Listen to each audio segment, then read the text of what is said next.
वन्दे मम मनमान ज्ञान को जो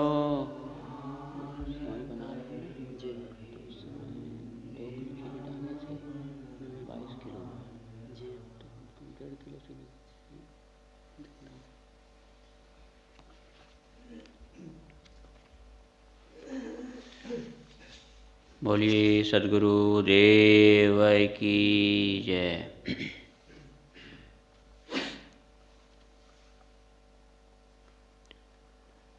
सतमार्ग से जो चले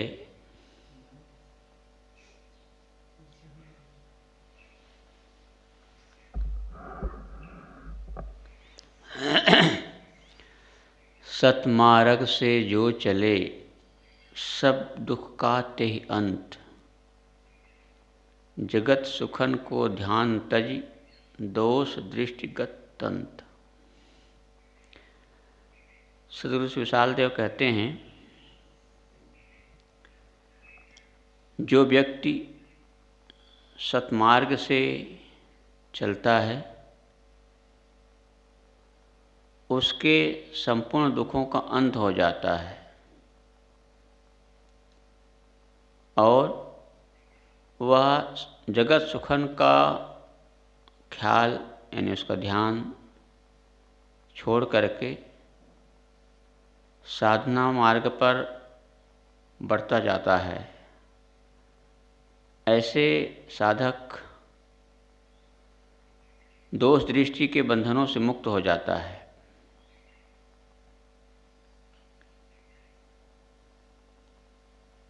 मनुष्य का मन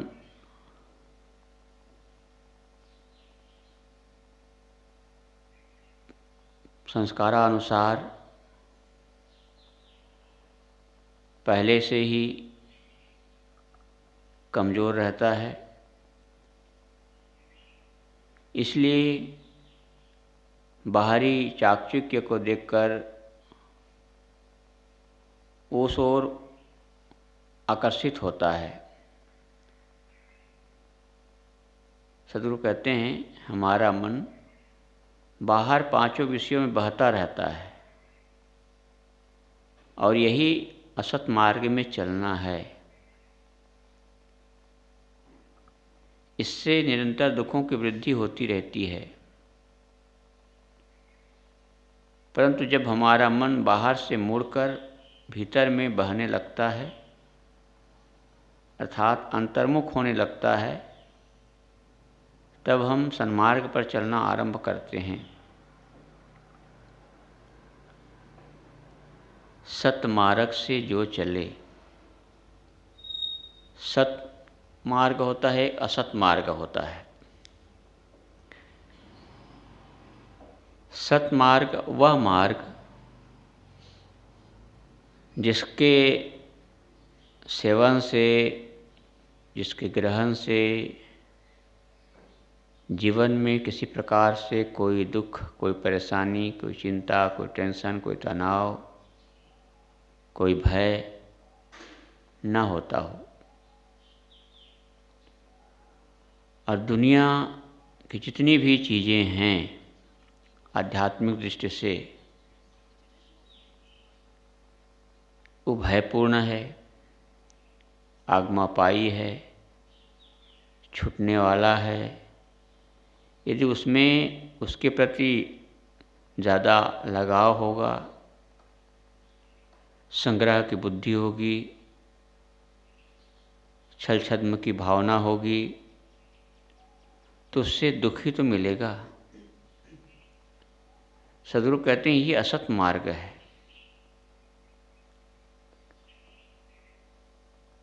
उपनिषद में ऋषियों ने जो कहा है, हिरण्मयेन पात्रेण सत्यस्यापितं मुखम तत्वं पुषन्न पावरीनु सतधर्मादृष्टे। हिरण्मयेन पात्रेण सत्यस्यापितं मुखम, सत्य का मुख हिरण्मय यानी सोने के समान चमकने वाले से ढका हुआ है। साधक को चाहिए, मुमुक्षु को चाहिए कि वो उस आकर्षण को त्याग कर उसका उचित बर्ताव करे। तो यही भाव यहाँ सद्गुरु कहते हैं कि मन का बहिर्मुख एवं विश्वोन्मुख होना असत मार्ग पर चलना है, और मन का स्वरूप ज्ञान में समाधि निष्ठा में लीन होना सन्मार्ग का अनुसरण करना है। वैराग दृष्टि से सतपथ तथा असतपथ इसे कहा जाता है। जिससे मन भटकता रहे वह असतपथ है, और जिससे मन में एकाग्रता हो, शांति हो, वो सतपथ है। जो व्यक्ति मन को एकाग्र करता है वह अंतर्मुखी हो जाता है, और जो बाहरी घोड़दौड़ छोड़कर अपने आप में तृप्त हो जाता है, जिसके सारे संस्कार, सारी अहंता ममता तथा मन के सारे उद्वेग समाप्त हो जाते हैं, जिसका मन समुद्र के समान निस्तब्ध एवं निरांत हो जाता है, वह सारे दुखों से सर्वथा मुक्त हो जाता है। सब दुख का तही अंत। एक सब सुख होता है, एक सब दुख होता है। सब दुख अर्थात कायिक और मानसिक। कायिक तन और मानसिक मन का ताप। ठीक है, तन के दुख का था नहीं, मन का दुख अत्यंत। छलबल अमित उपाय कर महापरिश्रमवंत। समाज में, संसार में तरह तरह के लोग होते हैं। तो यहाँ सद्गुरु कहते हैं तन के दुख का था नहीं, शरीर का दुख ही इतना होता है। तमाम तरह के रोग, परेशानियाँ, और ऊपर से मन का दुख, मनस्ताप। तो तन के दुख से ज़्यादा तो मन का दुख आदमी को परेशान करता है। तन के दुख से आदमी उतना विचलित नहीं होता जितना मन के दुख से होता है। इसीलिए कहा ना, मानि मानि बंधन कर आवा, निज कर्तव्य में आप बंधा। मान मान करके आदमी से जुड़ता जाता है और दुखी होता जाता है।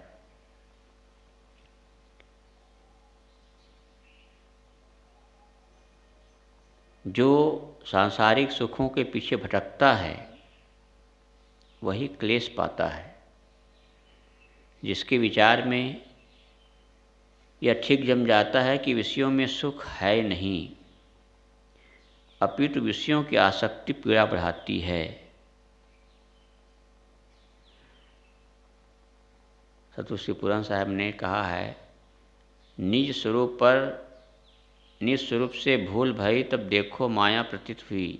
और निज स्वरूप पर लक्ष्य हुए, खोजो माया कहाँ गई।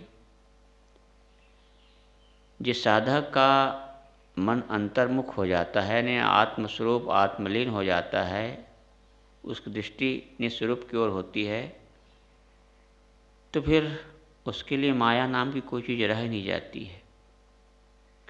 और निस्वरूप की भूल भई, तब देखो माया प्रतीत भई। निस्वरूप से भूल हो जाती है, अर्थात उधर ध्यान नहीं देता है, सारा संसार तो मायामय है ही है। तो जो सांसारिक सुखों के पीछे भटकता है वही क्लेश पाता है, दुखी होता है। जिसके विचार में यह ठीक जम जाता है कि विषयों में सुख नहीं है, अपितु पीड़ा बढ़ाती है, वह बंधनों से मुक्त हो जाता है। और ये एक बैग, ये स्थिति, ये साधना नहीं होती है। कोई साधना मार्ग में आए और उस स्थिति को प्राप्त कर ले। करत करत अभ्यास के जड़मति होत सुजान, रसरी के आवत जावत शिल पर परत नसान। धीरे धीरे अभ्यास करते करते करते वो स्थिति आती है।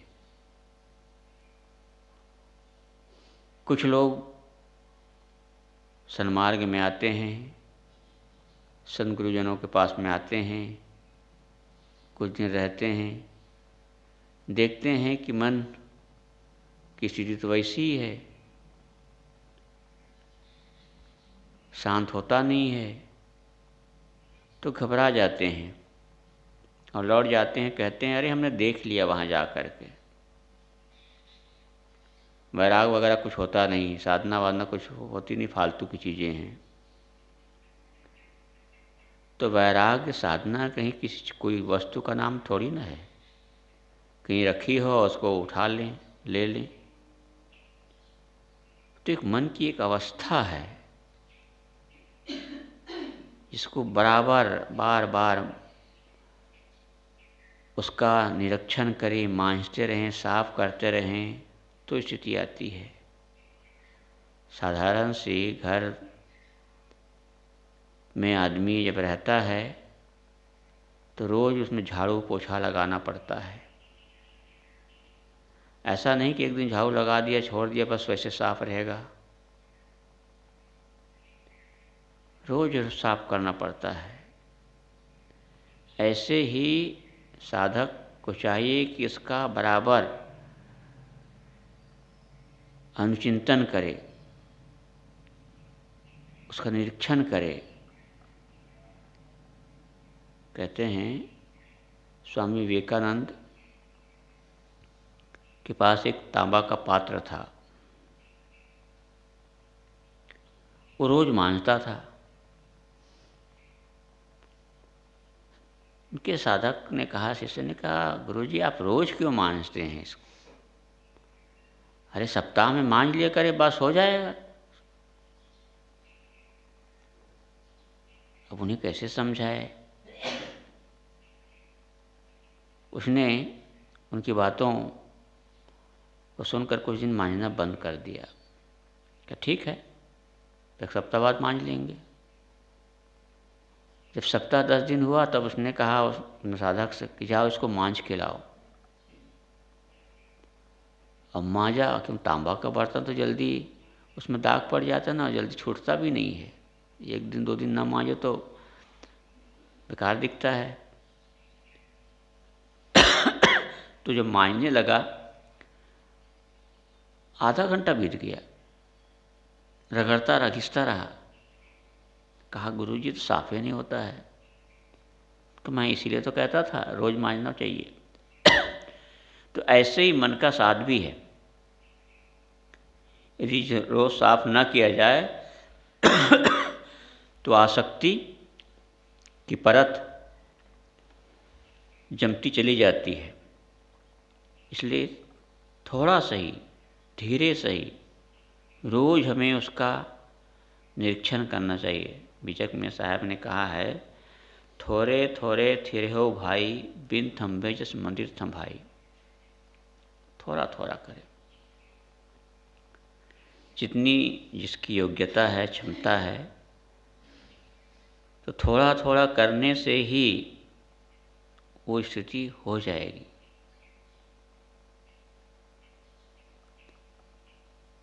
जग वैराग्य अमूल्य है, जाहि प्राप्त सब धूर। गुरु दया निज भाग्यवश, कहे कोई वर सूर। सदगुरु कहते हैं जग वैराग्य अमूल्य है, जाहि प्राप्त सब धूर। संसार में वैराग्य के समान कोई दूसरा धन नहीं है, ये सर्वोत्तम धन है। अतः इसकी कोई कीमत नहीं आंकी जा सकती। दुनिया की हर चीज़ों की कीमत आंकी जा सकती है, लेकिन वैराग्य के लिए सदगुरु कहते हैं ये अमूल्य है, अमोल है। इसकी कीमत नहीं अदा की जा सकती, नहीं बताई जा सकती, क्योंकि इसके पूर्णता प्राप्त हो जाने पर सब तुच्छ हो जाता है। सद्गुरु की कृपा तथा अपने परम सौभाग्य से इसे कोई महान शूरवीर ही ग्रहण करता है। गुरु दया निज भाग्यवश, गुरु की कृपा और निज भाग्यवश कोई सूर यानी कोई साधक आत्मसंयमी, आत्मविजयी उसको प्राप्त करता है। देखिए यहाँ गुरुदेव जी ने दोनों बात लिखी है, गुरु की दया और निज भाग्यवश, दोनों आवश्यक है। बाहर की चीज़ों को ग्रहण करने के लिए आदमी किसी उस्ताद के पास जाता है, किसी गुरु का चुनाव करता है, तब कहीं वो विद्या हासिल होती है। और गुरु तो अच्छा है, योग्य है, लेकिन खुद ही ढीले डाले हैं, खुद ही वैसा नहीं कर पा रहे हैं। कहते हैं ना, वैराग्य से किसी भी क्षेत्र में आगे बढ़ने के लिए सफलता के लिए 4 मुख्य रोड़े हैं। पहला रोड़ा तो यह है कि क्या कहेंगे लोग। सबसे बड़ा है रोग, क्या कहेंगे लोग। ये शर्मा शर्मी पचमुआ काल घसीटना। सोचते हैं मैं इतने बड़े परिवार का हूँ, इतना बड़े खानदान का हूँ, इतनी बड़ी जाति का हूँ, यदि साधना मार्ग में चलूँगा, अब पता नहीं वहाँ कैसे कैसे लोग होंगे, किस किस जाति के लोग होंगे, वहाँ जाऊँगा तो लोग क्या कहेंगे, क्या समझेंगे। तो ये शर्म के मारे आदमी साधना क्षेत्र में आगे नहीं बढ़ता है। और दूसरा कि मेरी किस्मत में नहीं है। मैंने कुछ पहले कहा कि लोग कुछ समय चलाते हैं, मन वैसे खुराफात, क्योंकि जैसा करना चाहिए वो यदि वो स्थिति नहीं कर पा रहा है, उतना नहीं कर पा रहा है, तो वो कैसे आएगी। जैसे हम दही जमाते हैं, 20 लीटर, 25 लीटर, 50 लीटर दूध हो, और जितने मात्रा में दही जमना चाहिए उतने मात्रा में हमने जावन नहीं डाला, तो दही तो जमने से रहा ना, कैसे जमेगा, ठीक से जमेगा ही नहीं। ऐसे लिए उसकी एक उचित मात्रा, तो जितना गहरा संस्कार होता है, अध्यास होता है, उसको दूर करने के लिए उतनी मेहनत भी करनी पड़ती है। प्रशासनिक परीक्षाएं जो होती है, IAS PCS की परीक्षाएं, उस परीक्षा को पास करने के लिए बच्चे कितनी कड़ी मेहनत करते हैं, कितना परिश्रम करते हैं। IAS PCS पास करने वाले बच्चों का इंटरव्यू जब सुना तो बड़ा आश्चर्य होता, इतनी मेहनत कैसे कर लेते होंगे। 1 घंटा बैठकर पढ़ना तो बड़ा मुश्किल होता है, और वो बच्चे कहते थे 15-15, 16-16, 18-18 घंटा पढ़ते हैं। सोचिए,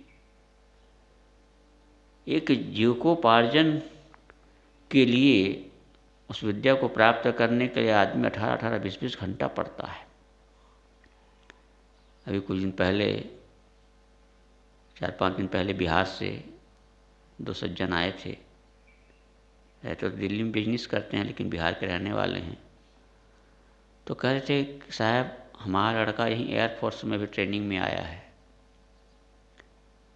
एयरफोर्स में, और कहते 25 साल तक वो कहीं बाहर घूमने नहीं गया, रिश्ते नातों में और कहीं 25 साल नहीं गया। कितनी लगन है उसको। क्या इतनी लगन हम अपने साधना क्षेत्र में कर पाते हैं? इसीलिए कहते हैं, जो साहब ने एक जगह भी कहा है, जो कीमत पद की लखे करे निरादर भूल। जो इस पद की कीमत रखेगा वो भला निरादर कैसे करेगा। पहले तो उसको समझना चाहिए कि इससे बड़ा धन दुनिया में कोई है नहीं। यहाँ सदगुरु कहते हैं वैराग्य सर्वोत्तम धन है। जिससे यह धन मिल जाता है उसके लिए क्या होता है कि उसकी तीनों लोक लगे तिनको सम, इंद्रिय स्वाद भय सब फीका। तीनों लोक लगे तिनका सम, इंद्रिय स्वाद भय सब फीका। तीनों लोगों के सुख उनके लिए क्या लगता है, तिनका के समान तुच्छ लगता है, और इंद्रियों के स्वाद सब फीके लगते हैं, नीरस। भले पहले नकल सही, नकल करते करते असल हो जाता है, लेकिन उस मार्ग में चले तो सही। कहते हैं ना कि एक राजा के पास एक मंत्री था, तो मंत्री की निगाह रानी पर पड़ी, उनका मन फिसल गया। अब रानी को प्राप्त करने के लिए बेचैन होने लगा, कैसे मैं इसको प्राप्त करूं। दिन रात उस चिंता में घुलता रहता था। एक दिन उस मंत्री की पत्नी ने उससे पूछा, तुम्हें क्या हो गया है, क्या बीमारी है। इलाज डॉक्टर के पास ले गए, वैद्य के पास ले गए, लेकिन वो पकड़ में ना आए। क्योंकि कहा है ना, चिंता ऐसी चूड़ी काढ़ी कलेजा खाए। और डॉक्टर बेचारा क्या करे, कहाँ तक सुई लगाए। शारीरिक वैसे कोई बीमारी होती तो रोग पकड़ में आता, लेकिन उसको चिंता का घुन खाया जा रहा था। उसने एक बताया कि मेरा मन रानी पर फिदा हो गया है, मैं उसे प्राप्त करना चाहता हूँ, कैसे करूँ। अब रानी के लिए ऐसा हो, सहज तो है नहीं उससे मिलना, बातचीत करना, अपने दिल की बात कहना। तो वहाँ जो दासियाँ थी, नौकरानी, उनके द्वारा रानी के पास संदेश भिजवाया मंत्री की पत्नी ने। रानी ने कहा, डोंट वरी, कोई बात नहीं, ठीक है, वो जो मुझे चाहते हैं मैं उसकी इच्छा पूर्ति कर सकती हूँ, लेकिन मेरी एक शर्त है। मेरी ये शर्त है कि इतने दिन तक वो नदी के पास जा कर के तपस्या करे, और जो समय पूरा होगा तब मैं उससे मिलूंगी। वो तो बड़ा खुश हो गया, जो चाहता था कहे ये तो कोई बात नहीं। गया नदी किनारे बैठ कर तपस्या करने लगा, साधना करने लगा। महीना निकल गए, साल निकल गया। उसकी उस साधना तपस्या से लोग बड़े प्रभावित हुए, दूर दूर तक लोग भीड़ आने लगी उसको दर्शन करने के लिए, उससे मिलने के लिए बड़ी भीड़ जमा होती थी। और राजा को तो पता नहीं था कि किस लिए इसका नाटक चल रहा है। तो राजा तक बात पहुंची। राजा ने कहा, चलो भाई, हम लोग भी देखना चाहते हैं, चलो मिलना चाहते हैं। हमारे राज्य में ऐसा कोई हो तो भला कौन मिलना नहीं चाहेगा, हम भी दर्शन करना चाहते हैं। रानी से उसने बात कही, कहा ठीक है चलेंगे। उसने एक तिथि बताई, अमुक तिथि को चलेंगे। बात सब तय हो गया, गए, सब पब्लिक को दूर कर दिए, और रानी राजा से अलग होकर एकांत में उससे मिली। और उसने कहा, जिसके लिए तुम तपस्या कर रहे हो ना, वो रानी मैं आ गई हूँ, आंखें खोलो। तो उसने कहा, अब मुझे ऐसी रानी मिल गई है। उस मंत्री ने कहा, अब मुझे ऐसी रानी मिल गई है, इसके बाद मुझे किसी दूसरे रानी की ज़रूरत नहीं रह गई है।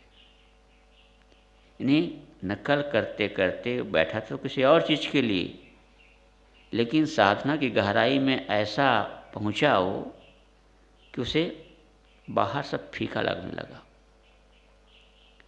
यही कहा गया, तीनों लोग लगे तिनका सम, इंद्रिय स्वाद भय सब फीका। छोटे छोटे बच्चे चमकीले कपड़े पहनकर, पैर में घुंघरू बांधकर तथा मिठाई खाते हुए नाचते हैं और सयानों के पास आकर अपने कपड़े आदि को दिखाते हैं, परंतु सयान लोग उनकी बातों पर हंसते हैं। छोटे बच्चे होते हैं, मन चंचल होता है, तो उन्हें कपड़े, घुंघरू, मिठाई, खिलौने ये सब बड़े अच्छे लगते हैं। यदि किसी छोटे बच्चे जो खिलौने से खेल रहे हो उससे खिलौने छीन लिया जाए तो फिर आफत आ जाएगी।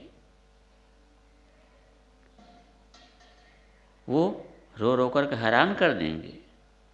लेकिन जब वही बड़ा हो जाता है, सयान हो जाता है, तो उन खिलौनों के प्रति उसकी रुचि नहीं रह जाती है। तो गुरुदेव जी कहा करते थे, जब भी छोटे थे तो कहते थे कहीं छोटा सा गुड़ का एक ढेला मिल जाए, छोटा सा गुड़ का, तो लगता है जैसे मान लो अमृत मिल गया हो, इतना अच्छा लगता था। अब गुड़ खाने के लिए 2-4 चाटे भी कोई लगा देना तो सहने को तैयार होता था। गुड़ तो मिल गया, कम से कम चाटा से बात की बात है, गुड़ तो मिला। इतना प्यारा, इतना अच्छा लगता था गुड़ पहले। लेकिन जब बड़े हो गए तब गुरुदेव जी कहते थे कि कितनी भी मिठाई दे दो, अच्छी से अच्छी देखने का मन नहीं करता, खाने का मन नहीं करता है। कि ये सदगुरु कहते हैं कि सयाने लोग बच्चों की उन बातों को या उन हरकतों को देखकर हंसते हैं। इसी प्रकार संसारियों की चमक दमक, टिमटाम, भोग ऐश्वर्य आदि से वैराग्यवान को स्वाभाविक घृणा होती है। जिसके हृदय में अखंड वैराग्य की मस्ती है, उनकी दृष्टि में धन, ऐश्वर्य, जमीन, मकान, मान, बड़ाई, गुरुवाई, पूज्यता आदि का क्या महत्व है।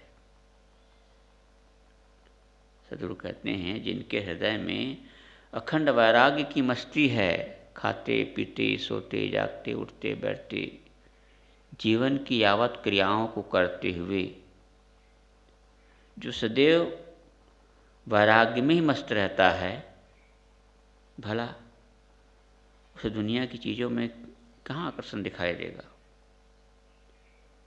सतगुरु कबीर साहब ने जो कहा है कि संतोष सहज समाधि भली, इस प्रसंग में इस पद में आया है कि जहाँ जहाँ डोलों सो परिक्रमा, जो कुछ करों सो पूजा, आँख न मूंदो कान न रुंधो, काया कष्ट न धारो, खुले नैन हंस्य पहचानो, सुंदर रूप निहारो।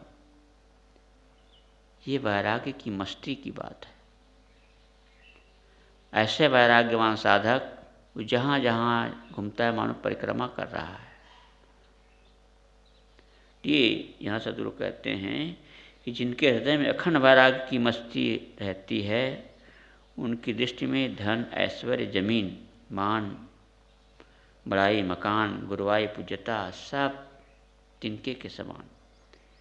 यदि उनको इसमें बर्ताव करना पड़ता है तो भी वो इसमें जल कमलवत सर्वथा अनासक्त रहते हैं। सच्चा वैराग्य उत्पन्न होने पर दरिद्रता, दीनता समाप्त हो जाती है। अखंड वैराग्य उत्पन्न होने पर सारी चाहनाएं खत्म। पिजक में साखी ग्रंथ में सदगुरु कबीर ने जो कहा है, चाह गई चिंता मिटी, मनुआ बेपरवाह, जिनको कछु न चाहिए सोई शाहंशाह। चाह गई चिंता मिटी, कोई चाहना नहीं। तो चाहना नहीं है तो चिंता नहीं है। मनुआ बेपरवाह, मन मस्त हो गया, बेपरवाह, हर स्थिति में प्रसन्न, मिले तो अच्छा, ना मिले तो अच्छा। जैसे उदाहरण समझन दिया करते हैं कि एक महात्मा कुटिया में रहते थे, के साथ एक शिष्य रहता था। तो किसी समय गुरु महाराज बाहर घूमने गए तो कोई भगत ला करके उनके कुटिया में गाय बांध दिया। महात्मा जब आए देखे गाय बंधी है। उसने चेला से पूछा, बेटा ये गाय कौन ला के बांध दिया, क्यों लाए? उसने कहा, गुरुजी एक भगत था, वो गाय ला के बांध के चला गया। उसने कहा, बड़ा अच्छा हुआ, दूध के लिए यहाँ वहाँ जहाँ जाना पड़ता था, अब दूध की चिंता खत्म हो जाएगी, सहज दूध मिल जाएगा। मस्त। फिर कुछ दिन बाद बाहर गए थे, भगत आया, अपनी गाय उठा के ले गया। आया देखा गाय नहीं। उसने कहा, बेटा गाय कहाँ चली गई? कहा, गुरुजी जिसकी गाय थी वो भगत आया और निकाल के ले गया। कहा, बड़ा अच्छा हुआ, बड़ा झंझट था, चारा खिलाओ, गोबर कचरा साफ करो, ये करो वो करो, खिलाओ पिलाओ, बड़ा झंझट था। अच्छा हुआ ले गया। लाए तब भी अच्छा, ले गए तब भी अच्छा। तो ये चाह गई चिंता मिटी, कोई परवाह नहीं। ऐसे ही एक महात्मा के लिए कहते हैं तो हमेशा मस्त रहता था, प्रसन्न, एवरी टाइम एनी टाइम। लोग कहते इस महात्मा को कभी हमने चिड़चिड़ाते हुए, निराश उदास देखा ही नहीं, हमेशा मस्त रहता, प्रसन्न रहता है, क्या राज है इसके पीछे? लोग सोचे कि चलो परीक्षा करते हैं, देखते हैं भला क्या वजह है। तो महात्मा मस्त रहता। एक दिन बाहर बैठा था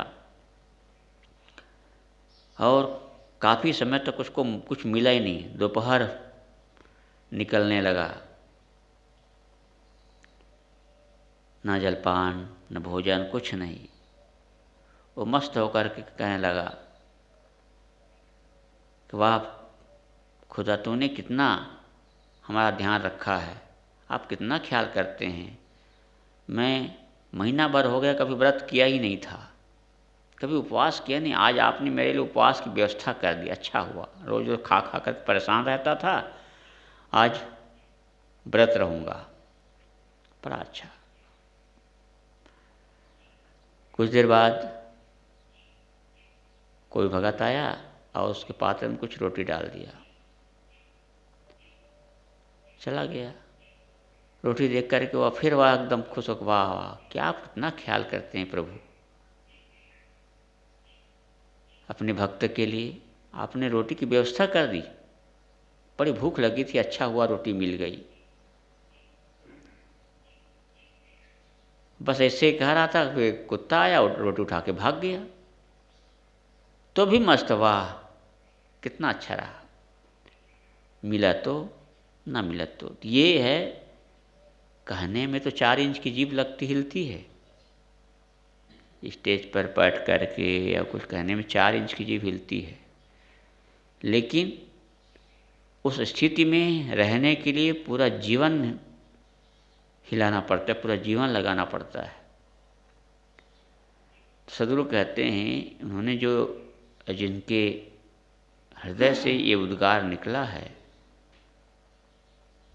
वो देखी दिखाई सुनी सुनाई बातें नहीं, उनका अपना निज का अपना अनुभव था।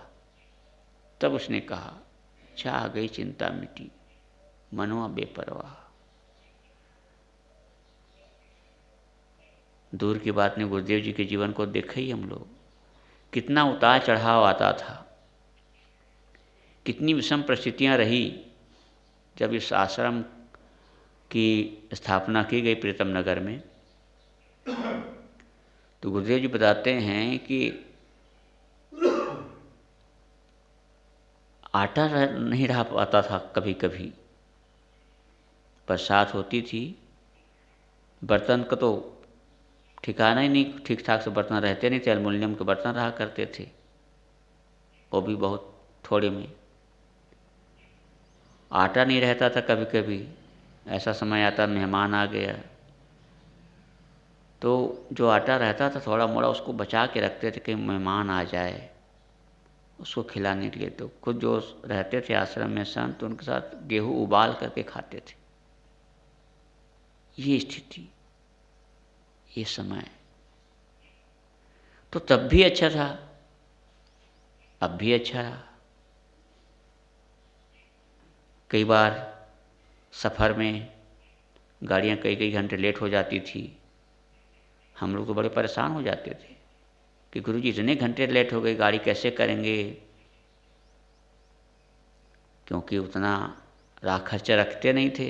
सोचते गाड़ी समय से पहुंच जाएगी तो नाश्ता जलपान रखने से क्या फ़ायदा, नहीं लेके चलते थे। गुरुजी कहते थे क्यों परेशान होते हो, सब हो जाएगा। तो इतना आत्मबल सहज नहीं हो जाता है। ये साधना की परिपाक स्थिति जब होती है तब वो स्थिति आती है। कितने भक्तों से कहा गया, गुरुदेव जी बताते थे कि भक्त जब साधारण स्थिति में थे तो कहते धीरे धीरे जब कारोबार बढ़ गया, संपन्नता आ गई, कई फैक्ट्रियाँ लग गई, कारोबार अच्छा हो गया, तो भक्त अपना अनुभव बताते थे कि गुरु जी पहले जो हमारी स्थिति थी, जो हम गरीब थे,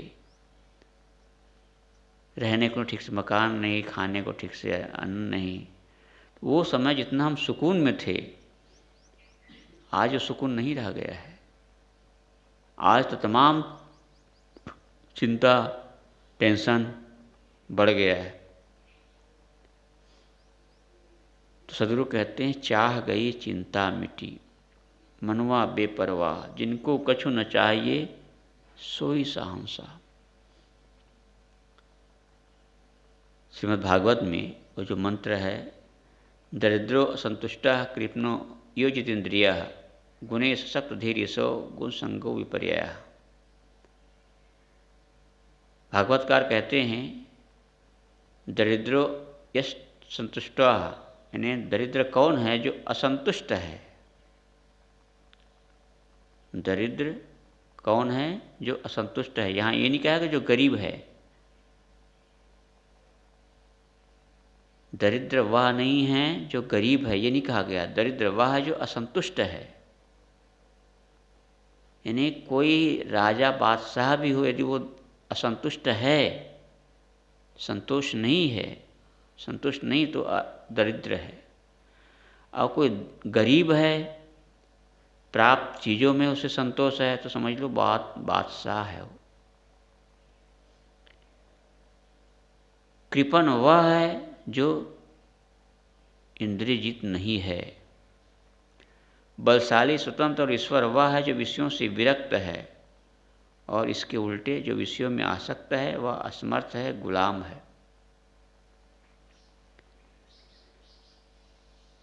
किसी व्यक्ति के जीवन में प्रबल वैराग उत्पन्न होने का कारण पूर्व जन्मों के शुद्ध संस्कार तो है ही, परंतु वर्तमान के पुरुषार्थ को अधिक श्रेय है। वर्तमान का जो पुरुषार्थ है उसका योगदान अधिक होता है। साहब कहते हैं किसी व्यक्ति के जीवन में प्रबल वैराग उत्पन्न होने का कारण पूर्व जन्म के शुद्ध संस्कार तो है, इसमें कोई दो राय नहीं है, लेकिन पूर्व जन्म संस्कार तो है, लेकिन वर्तमान में हमने वो साधना नहीं की, वो पुरुषार्थ नहीं किया, तो सब बेकार हो जाएगा। इसलिए वर्तमान के पुरुषार्थ का अधिक श्रेय है, क्योंकि वर्तमान के पुरुषार्थ से पुराने संस्कारों को परिवर्तित करने में मनुष्य सर्वथा स्वतंत्र है।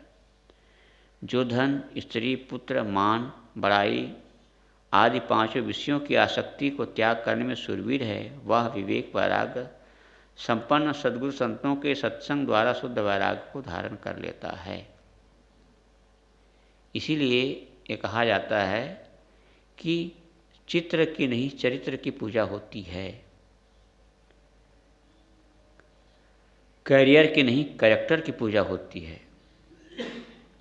कोई किसी मूर्ति की या किसी चित्र की पूजा कर रहा है तो भले ये दिखाई देता है कि मूर्ति की पूजा कर रहा है, चित्र की पूजा कर रहा है, बाहरी देखने में तो यही लगता है, लेकिन यह सच नहीं है। वो उस चित्र की पूजा तभी कर रहा है क्योंकि उसके पीछे उसका चरित्र छिपा हुआ है। एक से एक सुंदर, रूपवान व्यक्ति का चित्र दिखाई देता है। एक से एक हीरो हीरोइन होते हैं बड़े सुंदर, लेकिन उसकी पूजा कौन करता है? एक ऐसे महात्मा के लंगोटीधारी की पूजा करेंगे जो शरीर से उतना सुंदर नहीं है। तो पूजा चित्र की नहीं, चरित्र के नाते होती है। वो जो कहते हैं, शायद तैमूरलंग की बात है कि एक बार उसके राज में कोई फकीर था, तो उनकी प्रसिद्धि थी कि वह देख करके बता देते हैं कि वो आदमी की कीमत क्या है। यानी आदमी के बारे में वो बताता था कि कैसे हैं, उसका मूल्यांकन करता था। बात राजा तक पहुंची तो राजा ने उसे बुला भेजा कि उस फकीर को लाओ। फकीर आया दरबार में। राजा ने उससे पूछा कि बताओ, मैंने सुना है तुम सबकी कीमत बताते हो, मेरी क्या कीमत है? तुम मेरी क्या कीमत अदा करते हो? अब फकीर तो फकीर था, कोई लकीर का फकीर तो था नहीं।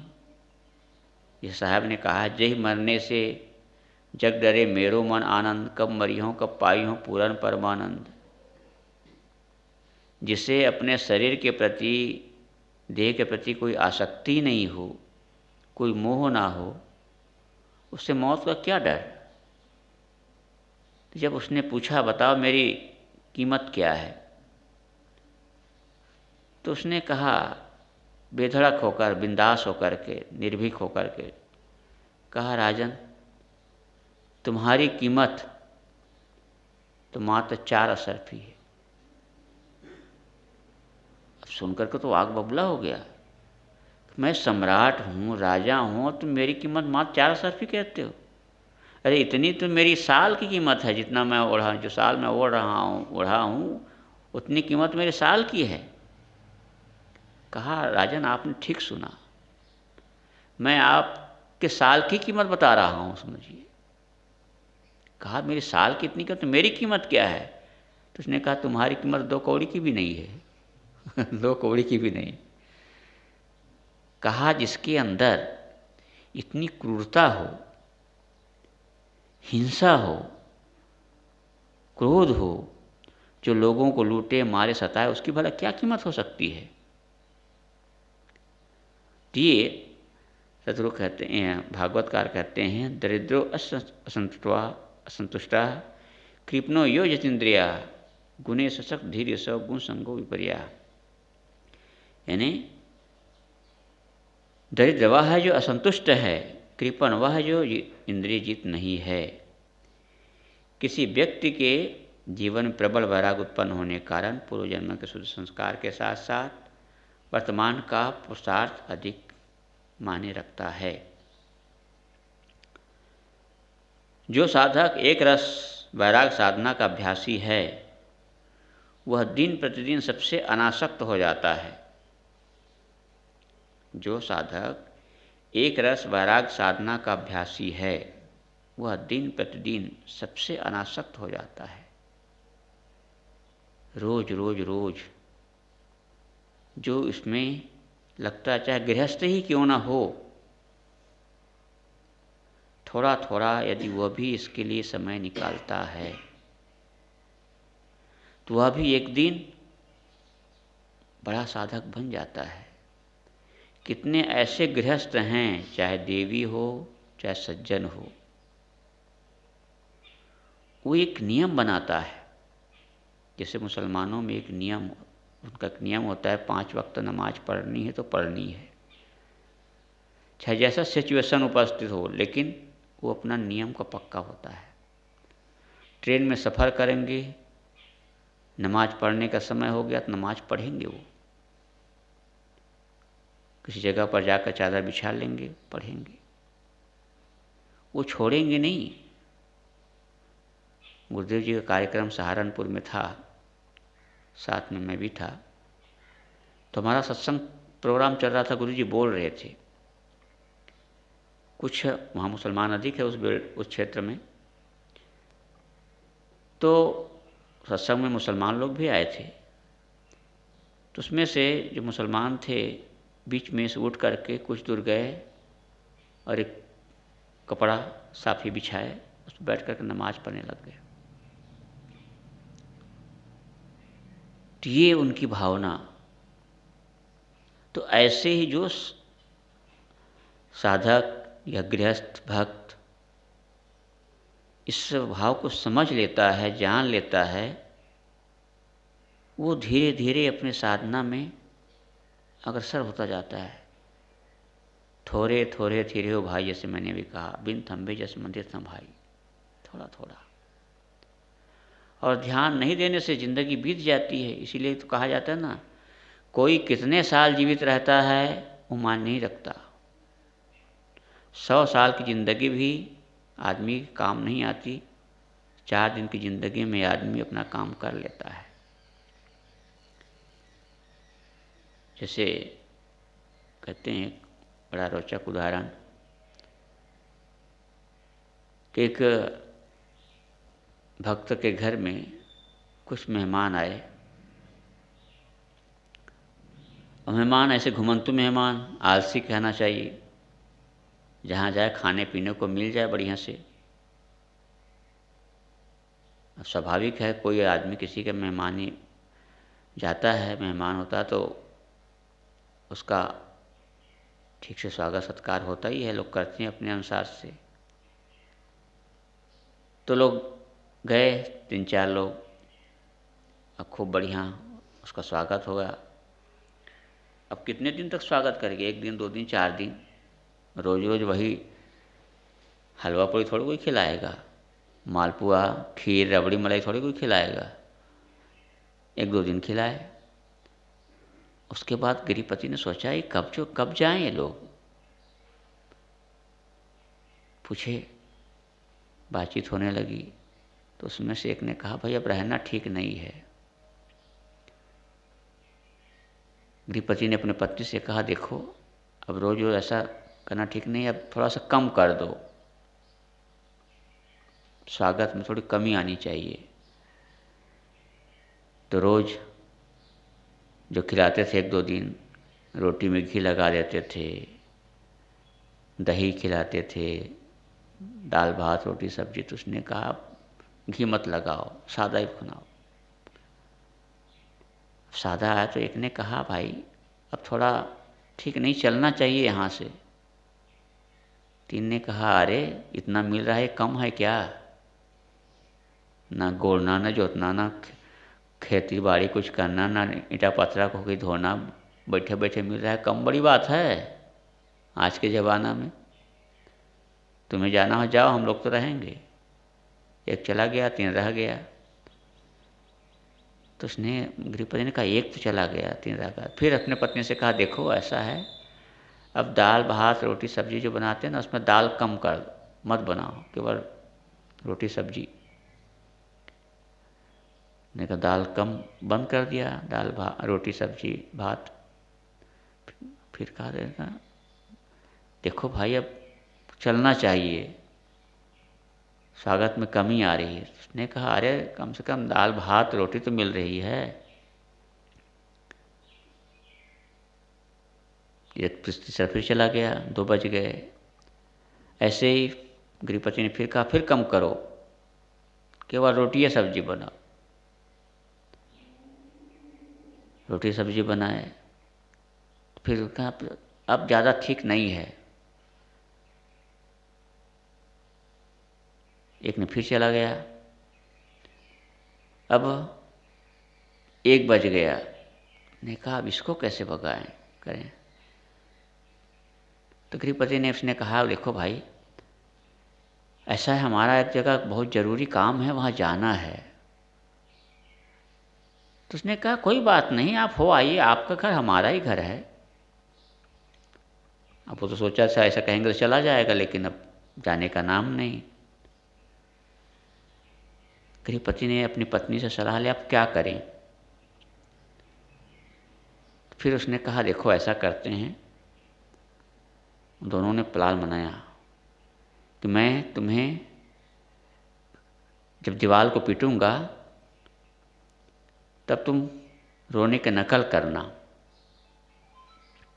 तो उसे ऐसा लगेगा कि जैसे लोग लड़ाई कर रहे हैं, मारपीट कर रहे हैं, तो रहना घर में ठीक नहीं है, तो देख के चला जाएगा।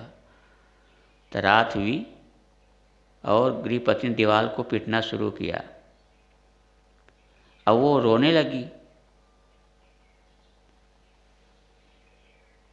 तो उसे देख करके वो जो मेहमान था वो दूसरे दरवाजे से निकल करके सामने दरवाजे से निकला। तो गृहपति ने सोचा कि ये चला गया। अब वो मेहमान था दूसरे दरवाजे से आकर के फिर घर में बैठ गया चुपचाप कमरे में, पता ही नहीं चला गृहपति को। अब देख करके उसको बड़ी खुशी, बड़ी प्रसन्नता हुई कि वाह, हमारा जो ट्रिक था कितना कारगर हुआ, बड़ा अच्छा। अब वो अपने पत्नी से कह रहा है मैंने तुम्हें फुरफुर थोड़े मारा है, मैंने तुम्हें फुरफुर थोड़े मारा है। तो उसकी पत्नी कहती मैंने भी फुरफुर थोड़े रोई है, मैं भी फुरफुर थोड़े रोई है।